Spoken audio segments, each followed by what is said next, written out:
তপন's কিচেনে বিশেষ নিবেদন ফ্যাঁসা মাছের ঝাল অতি অল্প সময়ের মধ্যে বাড়ি উপকরণ দিয়ে বানিয়ে ফেলুন শীতকালীন সবজি দিয়ে। আর দেখতে থাকুন পুরোটি। নমস্কার বন্ধুরা, তপন কিচেন থেকে চলে এসেছি ফ্যাঁসা মাছের ঝাল করার জন্য। মাছগুলো ভেজে নিচ্ছি, এক পিঠ ভেজে নিয়েছি। এইবারে বাকিগুলো আস্তে আস্তে ভাজছি। আর ওর সঙ্গে আমি কী কী উপকরণ দেবো দেখুন। আলু কেটে নিয়েছি, ধনেপাতা, টমেটো কুচি, পেঁয়াজ কলি, পেঁয়াজ আর আদা কুচি আর রসুন কুচি।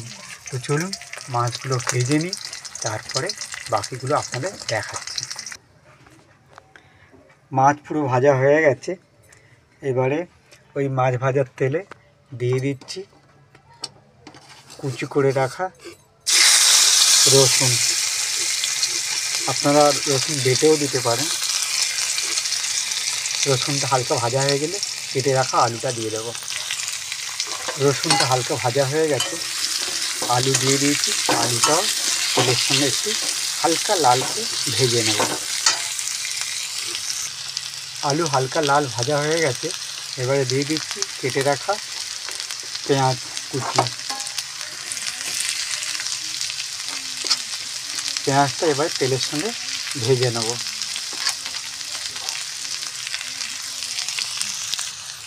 পেঁয়াজ নরম হয়ে এসছে, ওর মধ্যে ঘষে রাখা আদা দিয়ে দিলাম। আপনারা আদা বেটেও দিতে পারেন। আদা ভাজা হয়ে এসছে, আমি ওর মধ্যে দিয়ে দিচ্ছি পেঁয়াজ কলি কুচি। দিলে খুব ভালো ফ্লেভার আসে ও খেতেও ভালো লাগে, যেহেতু শীতকালীন সবজি ভীষণ খেতে সুন্দর হয়।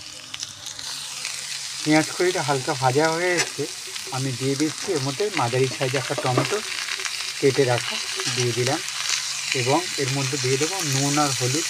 টমেটো নরম হয়ে যাবে এবং মশলাটাও কষিয়ে নিতে পারবো। টমেটোটা মিশিয়ে নিয়েছি, ভালো করে একটু কষিয়ে নিয়ে সব সবজিগুলো ভাজা হয়ে যাবে।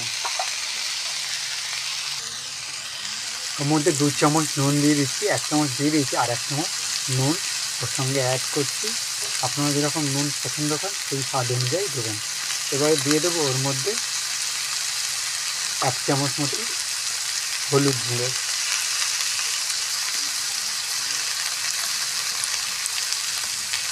এবার আস্তে করে নেড়ে দেবো এবং মশলাটা একে অপরের সঙ্গে মিশে যাবে। দিয়ে দিলাম 1 চামচ হলুদ গুঁড়ো। আপনারা লাল লঙ্কা গুঁড়োও দিতে পারেন, আমি তার বদলে দিচ্ছি একটা কাঁচা লঙ্কা চিড়ে রাখা। যারা লাল লঙ্কা পছন্দ করে তারা দেবেন, এবং সঙ্গে কাঁচা লঙ্কা দিলেও ফ্লেভারটা খুব ভালো আসে। দেখুন টমেটোরও নরম হয়ে এসছে, এবং আর বেশি না কষিয়ে দিয়ে দিচ্ছি পরিমাণ মতো জল। যেহেতু খুব পাতলা ঝোল হবে না, হালকা ফ্যাঁসা মাছ ঝাল হবে, তো এই জন্য জলের পরিমাণটা অল্প দিয়ে, যাতে আলুটা সেদ্ধ হয়ে যাবে। তরকারিটা ঝোল ফুটে উঠলেই আমি দিয়ে দেবো ফ্যাঁসা মাছগুলো। জল দিয়ে ভালো করে মিশিয়ে নিয়েছি। এবারে দিয়ে দিচ্ছি ঢাকা। প্রায় 10 মিনিট পরে এটা খুলে মাছটা দিয়ে দেবো। ঝোল ফুটে এসছে, আমি এর মধ্যে দিয়ে দিচ্ছি মাছগুলো। এবারে ভালো করে মিশিয়ে নেব। মাছগুলো ঝোলের সঙ্গে মিশিয়ে নিয়েছি। এবারে ওপর থেকে দিয়ে দিচ্ছি ধনেপাতা কুচি, দিয়ে আবার চাপা দিয়ে আলুও সেদ্ধ হয়ে যাবে, মাছগুলো সেদ্ধ হয়ে যাবে। তারপরে আপনাদেরকে নামিয়ে পরিবেশন করে দেখাবো। ওটা দেখতে থাকুন, সঙ্গে থাকুন। ভালো লাগলে একটা লাইক করে দেবেন। হয়ে গেছে, এবার একটি পাত্রে নামিয়ে নেব। এইভাবে ঝাল বানিয়ে নিচ্ছি ফ্যাঁসা মাছে অতি অল্প সময়ের মধ্যে বাড়ির উপকরণ দিয়ে। তো চলুন একটি পাত্রে ঢেলে নিই।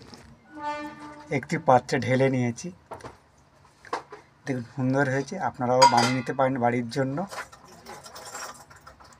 আর যদি ভালো লেগে থাকে তাহলে একটা লাইক করে দেবেন। ভালো থাকবেন, সুস্থ থাকবেন। দেখা হবে অন্য এক ধরনের রেসিপি নিয়ে। ধন্যবাদ।